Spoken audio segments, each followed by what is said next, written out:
manufacturer knows that the mid-size family sedan segment is a fiercely competitive market. Kia essentially entered it with their hot new Optima that debuted alongside its sister car, the Sonata, way back in 2011.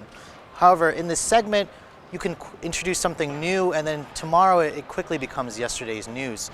Thus, I'm standing in front of this vehicle, the refreshed 2014 Optima. Now, that positive styling that was introduced a couple of years ago has quickly made this Kia's best-selling model, with the company moving about 150,000 units just last year alone. You can see at the front a couple of new styling differences here and there from last year's model. You have these new LED running lights that sit at the top of the headlights, a slightly refinished grille, and then of course a new lower fascia with fog light housings.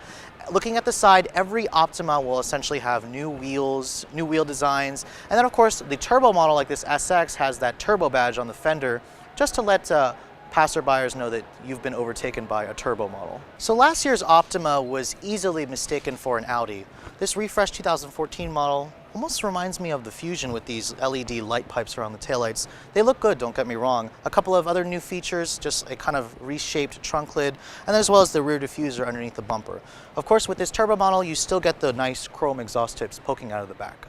Now, the 2011 Optima was widely known for introducing a bunch of premium features to the mid-size family sedan class.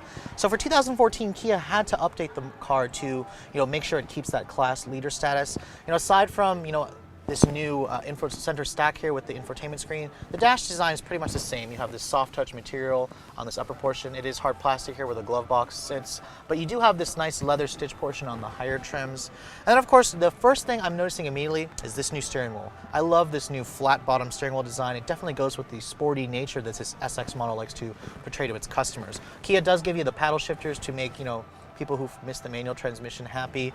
Of course, in terms of the door panels, it's still soft touch materials, memory seats. You have these power folding mirrors that fold inwards. Of course, this particular one also has the blind spot information to aid with the driver assistance stuff. A couple of other premium features, heated and cooled front seats and this huge panoramic sunroof. Overall, the interior of the Optima is still class leading for me, and I like the new direction that Kia's gone. I especially like this new touchscreen interface, which has a really responsive touchscreen, and of course these really beautiful map graphics for the navigation system. And Kia's Uvo infotainment system is still one of the best in the business, so I'm pretty impressed with it. Now, since you're shopping for a mid-size sedan, you're probably wondering, how's the rear seat room? Well, I'm happy to say the Optima is pretty good. It is not the class-leading status like the Honda Accord or the Volkswagen Passat, but you will find a decent amount of space back here. Now, in terms of the materials, it is the same soft-touch materials from the front seats. You'll find premium features like heated rear seats with 2 stages, and of course, that panoramic roof that lets in a lot of light back here. The seats themselves are really comfortable. Actually, I love the amount of thigh support that this vehicle is giving me, and I'm a shorty at 5'7". Now, underneath that sleek styling, you're probably wondering what's going on under the hood. Well, I hate to break it to you, Kia hasn't really changed it for 2014, but then again, it didn't really need to.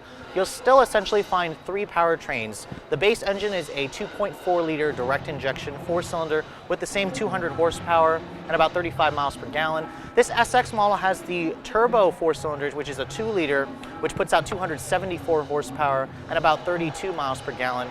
Your other option, of course, is the hybrid, which is kind of a specialty model, and it's actually been improved in terms of power and fuel efficiency. All engines use a 6-speed automatic transmission, even the hybrid. There is no more manual transmission available. For To the Red Line at the Kia press event at the New York Auto Show, I'm Sofyan Bey.